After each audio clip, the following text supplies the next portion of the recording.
Short disclaimer, sorry about the bad audio quality in this video. My microphone is currently dying and I am buying a new one.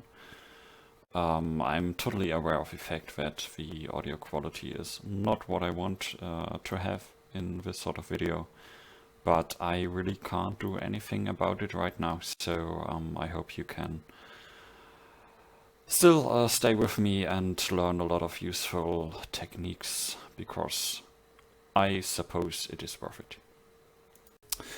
Hello there, this is Mezaka, and this is a 4-part tutorial, probably, maybe 3, I don't know, about creating trees, because I am seeing this a lot, like simple primitives, cylinders that have actually 32 faces and then just spheres on top of it. Maybe just one sphere in some cases, and it's really terrible. Sorry. I want you to learn how to create proper trees, and this is what this is all about. Short preview, these are the 4 trees that we are going to create. First we are looking at a birch tree, which is made with the most common technique that I personally use. Then we are looking at an oak tree, which is incredibly fun because we will be working with curves and so-called metaballs, which is, yeah, really fun. Then we're going to create like a little stump, and we will look at group instances, which is a really nice thing to learn as well. And at the end we will well, create a simple pine tree, but also look at some alternatives and concepts that I didn't include in the other videos. But before we start, I want you to acknowledge that this is a topic where you need to do research. Research is incredibly important when creating 3D art. I mean, we are using a software where you can create essentially anything, any image you want. And for that matter, it is important to know how the real thing looks like. Even though we are creating low poly stuff and stylized stuff, it is important to see what shape the trees have, what shape the branches have, what shape the overall leaf structure has. And if you don't look it up, you will probably mess up. And I did mess up a lot when not looking up trees, and that's totally normal. I mean, nobody knows all the trees, or maybe, well, some biology person knows, but you are probably more interested into art, and for that matter, you probably don't know all the sorts of trees there are and their special attributes. So I recommend you 2 ways of finding reference images. One is 500 Pix, which Andrew Price recently recommended. It's quite fine for trees. It's especially nice for finding a nice mood or a nice color scheme for trees. But what I recommend you the most is Wikipedia. Yeah, this is the German Wikipedia, so please ignore it. But this is an oak tree.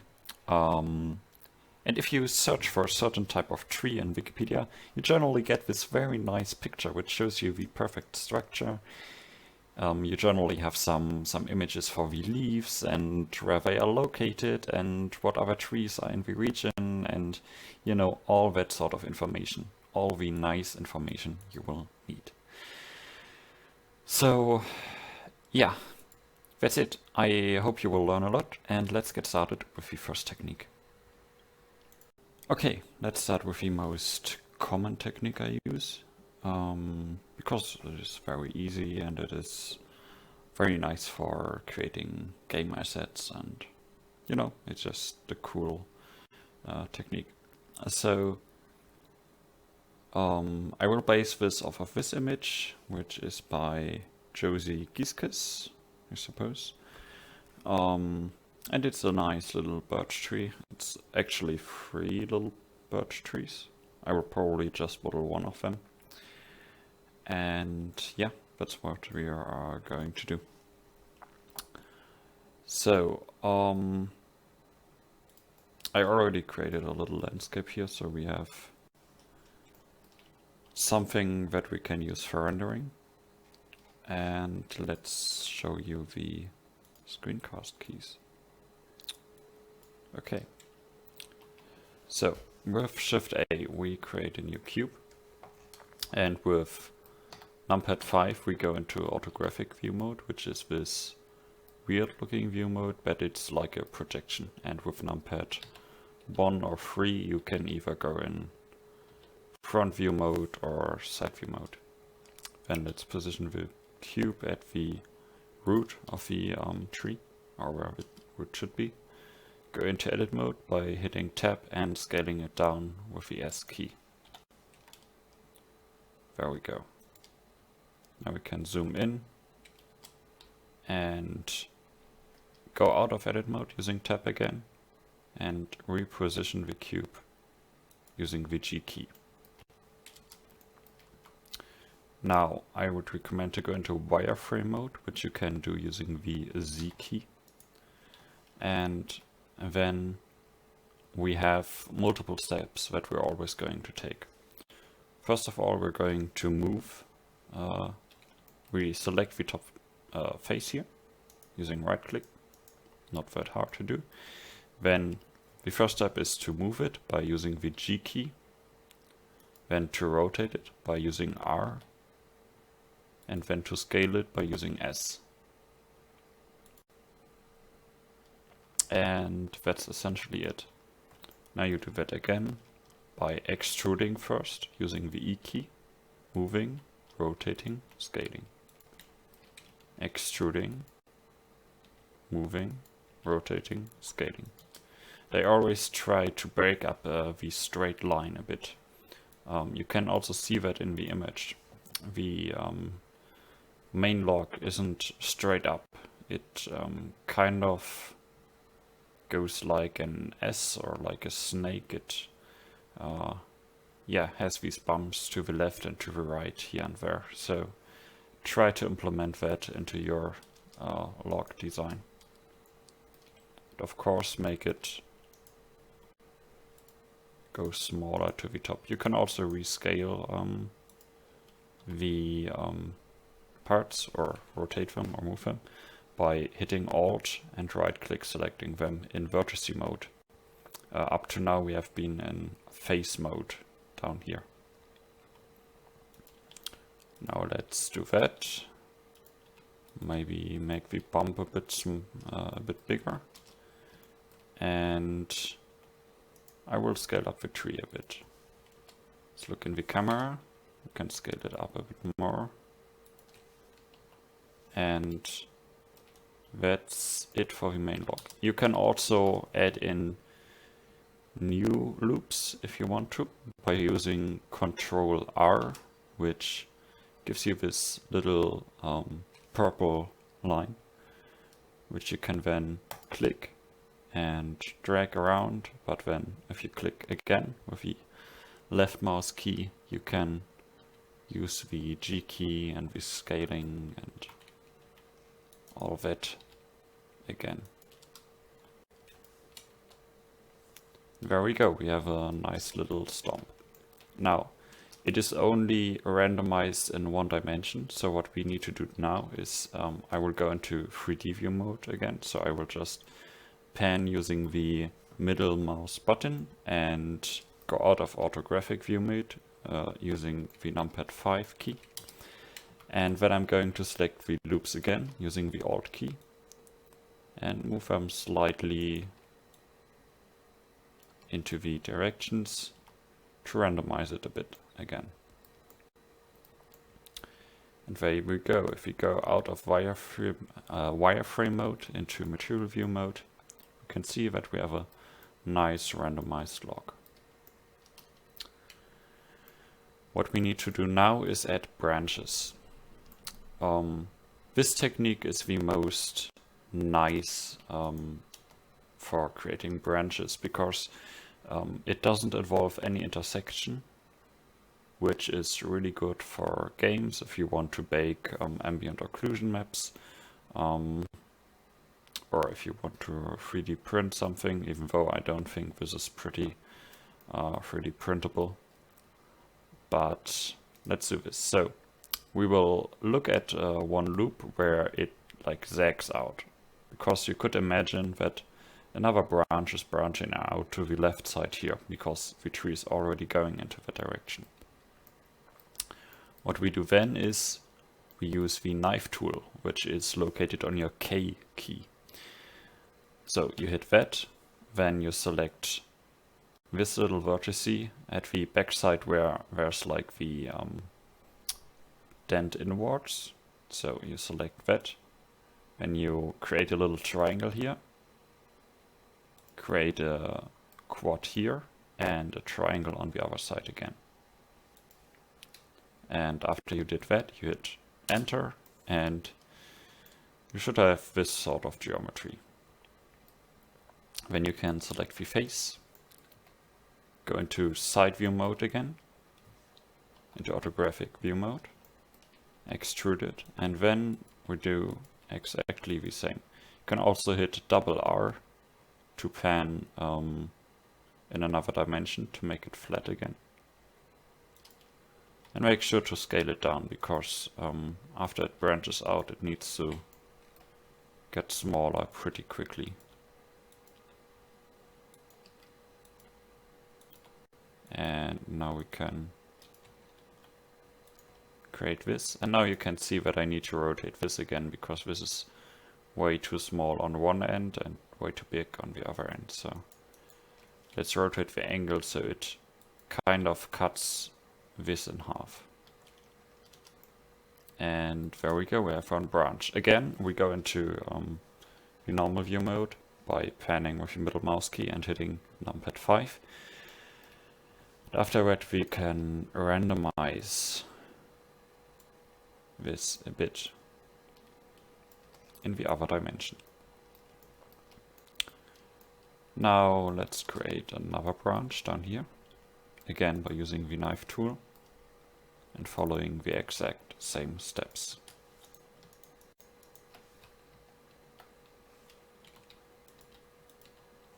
Let's extrude this, move this out. You can see that we already get a really nice tree shape.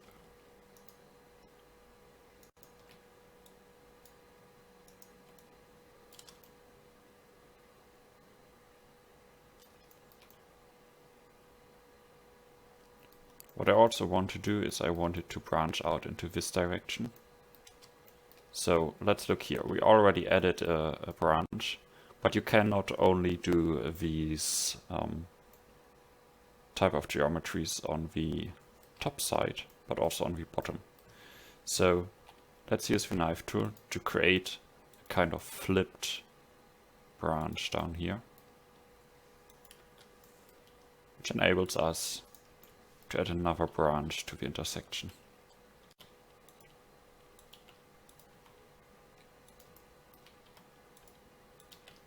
And then again, using the 3 steps, or actually 4, extruding, moving,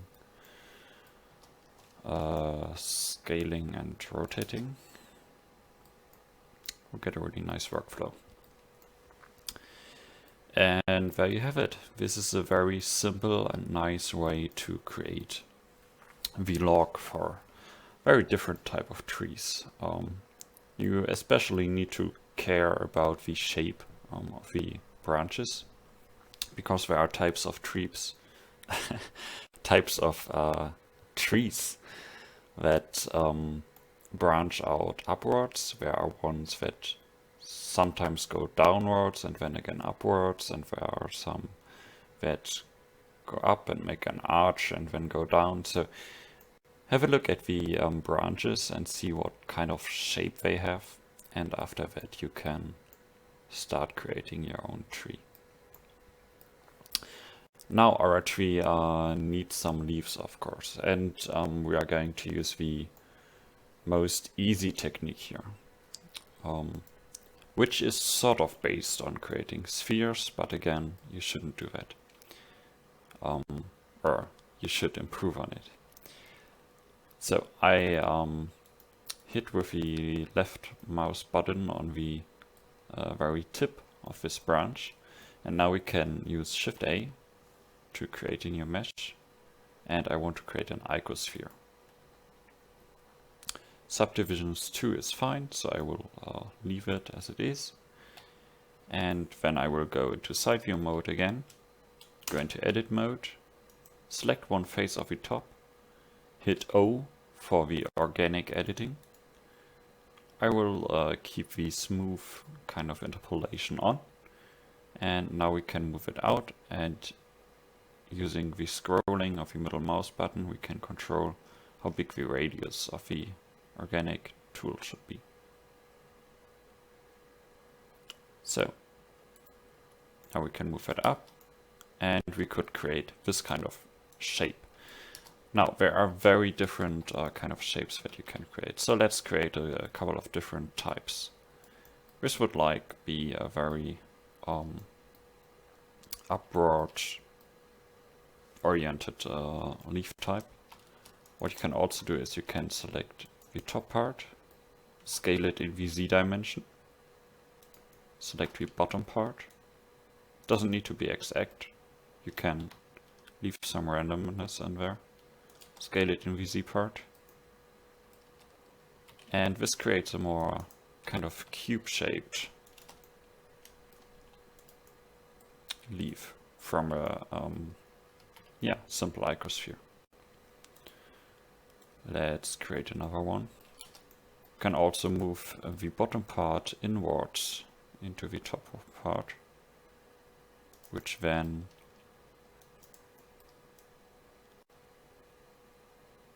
should leave us with this kind of I don't know, this different shape. It's just another nice way to create leaves. Let's create a couple more. Guess you could also try to scale bottom part up, which creates this two-layered shape. And then again, you should always after that select a bigger radius and move things a bit out and in, just to randomize it a bit. Of course you can also do the first one but flipped, so you could select one bottom face and move it downwards, which creates a kind of hanging shape. But I will stick to the first one. So let's move the other one into a different layer by using the M key and selecting the second layer. And now they are gone, but they are stored down here if you want to look at them again. So let's scale this a bit down. And I also want to scale it in VZ dimension because I think it was too sharp, but you can always change that. And now let's position it at the tip of the branch. And then let's duplicate it by using Shift D and moving it to the side. Then randomize it a bit by going into edit mode and moving some faces using the organic editing tools again. And you can scale it, of course. Duplicate it again.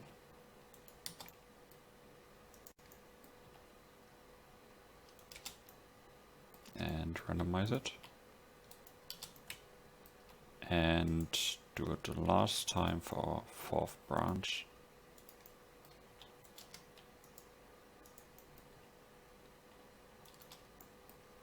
And there we go. Now, if we look back at our reference image, you can see that the leaves actually shape a very nice arc. So It's very flat, it's not very dented in. And we of course want to have the same result in our example here. So let's add 2 more on the top to actually smooth out this arch. One here and one on the other side.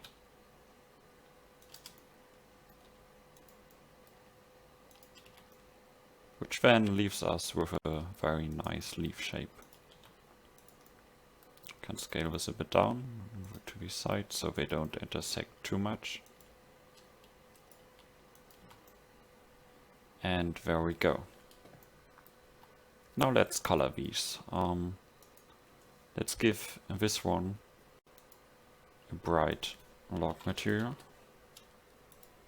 A bit yellowish, because that is what birches look like.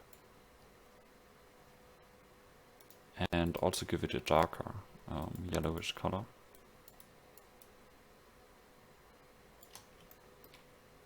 For the parts of the birch log that are, well, dark. Which is especially the bottom part, and then maybe we can add 2 loops by using Ctrl R, scrolling one up, and then we can select it again, design it. And then let's create a leaf material.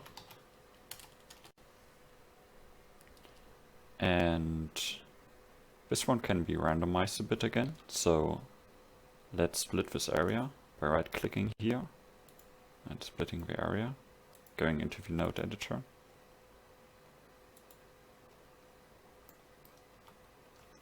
Giving it a color ramp.